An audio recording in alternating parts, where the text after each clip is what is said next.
So welcome back. अभी की जो अपडेट है वो इसरो एनआरएससी की तरफ से अपडेट है।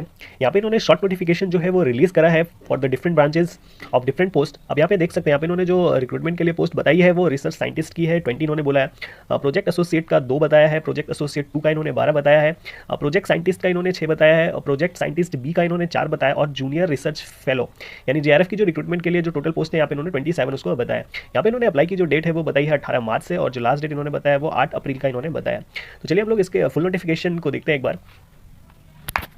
नोटिफिकेशन देख सकते हो, यहाँ पे इन्होंने फुल नोटिफिकेशन जो है वो रिलीज कर दिया है।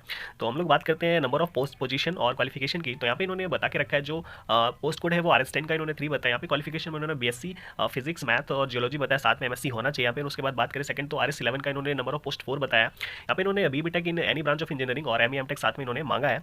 उसके बाद बात करें तो यहाँ पे इन्होंने बोला है कि RS12 के लिए इन्होंने 4 पोस्ट बताया। यहाँ पे इन्होंने ME/MTech इन रिमोट सेंसिंग बोला है, BTech अगर आपके पास सिविल से है तो आप भर सकते हैं इसको। उसके बाद यहाँ पे इन्होंने 13 के लिए 1 बताया, जिसमें इन्होंने ME/MTech मांगा है रिमोट सेंसिंग और BTech इन कंप्यूटर साइंस। 14 की बात करें तो यहाँ पे इन्होंने ME/MTech इन रिमोट सेंसिंग मांगा है। कुछ में यहाँ पे इन्होंने ME/MTech इन सिविल इंजीनियरिंग मांगा है विद BTech इन सिविल। और यहाँ पे इन्होंने लगभग जो भी रिक्रूटमेंट है यहाँ पे इन्होंने इसमें ME/MTech इन रिमोट सेंसिंग मांगा है, साथ में BTech अगर आपका किसी भी स्ट्रीम से है तो आप इसको अप्लाई कर सकते हो। तो यहाँ पे जो भी रिक्रूटमेंट है मैं देख पा रहा हूँ। उसके बाद यहाँ पे इन्होंने जो भी JRF की रिक्रूटमेंट निकाली है तो JRF में यहाँ पे इन्होंने बोला है कि ME/MTech इन सिविल इंजीनियरिंग होना चाहिए विद BTech इन सिविल। उसके बाद फिर इन्होंने ME/MTech इन रिमोट सेंसिंग मांगा है, MSc इन एटमॉस्फेरिक साइंस मांगा है, ME/MTech इन एटमॉस्फेरिक साइंस मांगा है। उसके बाद MSc इन आर्गोमेट्रोलॉजी मांगा है, BSc इन एग्रीकल्चर मांगा है, ME/MTech इन एटमॉस्फेरिक साइंस मांगा है। तो यहाँ पे आप इसका रिक्रूटमेंट जो है वो देख सकते हैं। यहाँ पे इन्होंने ME/MTech इन एटमॉस्फेरिक साइंस मांगा है, BTech अगर आपका किसी भी स्ट्रीम से है तो आप एलिजिबल हो। यहाँ पे इन्होंने बता के रखा है कि आपका जो प्रोजेक्ट है वो प्रोजेक्ट रिलेटेड पोस्ट क्या है, आपका जो प्रोजेक्ट क्या होने वाला है। तो यहाँ पे इन्होंने बता दिया है कि जो भी आपका पोस्ट कोड है और आपका जो प्रोजेक्ट होने वाला है, जैसे 10 के लिए इन्होंने बताया है कि satellite integrated landslide assessment and alert system. 11 के लिए इन्होंने बताया कि satellite integrated landslide assessment and alert system. तो यहाँ पे इन्होंने जो भी आपका पोस्ट कोड है, आपका जो प्रोजेक्ट है उसके बारे में आप इन्होंने डिटेल दे रखा, आप इसको एक बार देख सकते हो। Same for the JRF also.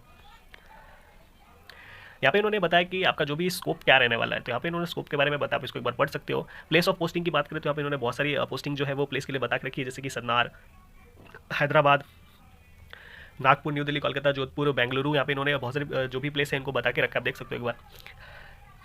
अब बात करें बेनिफिट की, यहाँ पे इन्होंने सैलरी स्ट्रक्चर दे रखा है जो कि लेवल 10 का होने वाला है। आपका 56,100 सैलरी रहने वाला, प्लस TADA जो भी है इनका आपको मिलेगा।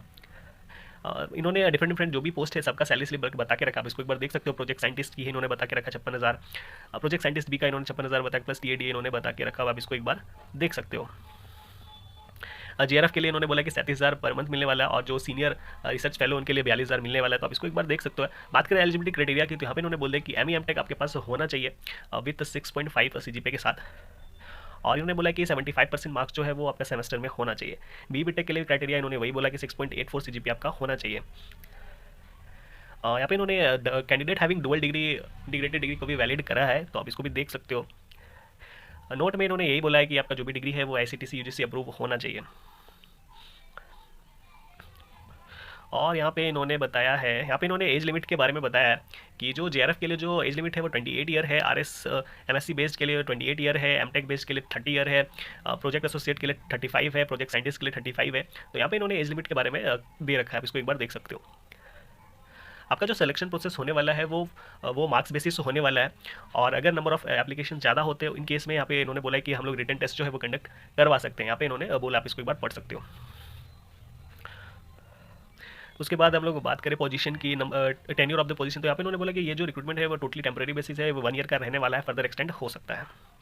डॉक्यूमेंट क्या क्या लगने वाले हैं उसके बारे में आप इन्होंने डिटेल में बताया है, जो कि आप देख सकते हैं। यहाँ पे फोटो लगने वाला है, सिग्नेचर लगने वाला है, डॉक्यूमेंट्स आपका जो भी क्वालिफिकेशन रिलेटेड एक्सपीरियंस है वो लगने वाला है। अगर यहाँ पे क्वालिफाइंग गेट नेट अगर आपने करा है तो उसका सर्टिफिकेट लगने वाला है, SC ST OBC सर्टिफिकेट लगने वाला है। तो यहाँ पे जो भी डॉक्यूमेंट रिक्वायर्ड है आप उसको एक बार पढ़ के लगा सकते हो। कैसे अप्लाई करना है उसके बारे में यहाँ पे इन्होंने डिटेल बता रखा है, आप इसको एक बार देख सकते हो। यहाँ पे इन्होंने इंस्ट्रक्शन में सारी चीज़ें बता रखी हैं, जैसे कि जो भी पोजीशंस हैं वो टेम्परेरी है। उसके बाद हमारा शॉर्टलिस्टेड कैंडिडेट इंटरव्यू के लिए शॉर्टलिस्टेड होंगे स्क्रीन कैंडिडेट। उसके बाद एजुकेशन क्वालिफिकेशन जो भी लगने वाला है उसको एक बार पढ़ सकते हो। तो दिस वाज द अपडेट, और यहाँ पे इन्होंने अप्लाई की जो डेट है वो बता के रखी है 18 मार्च से, और जो लास्ट डेट है वो 8 अप्रैल का इन्होंने बताया। तो दिस वाज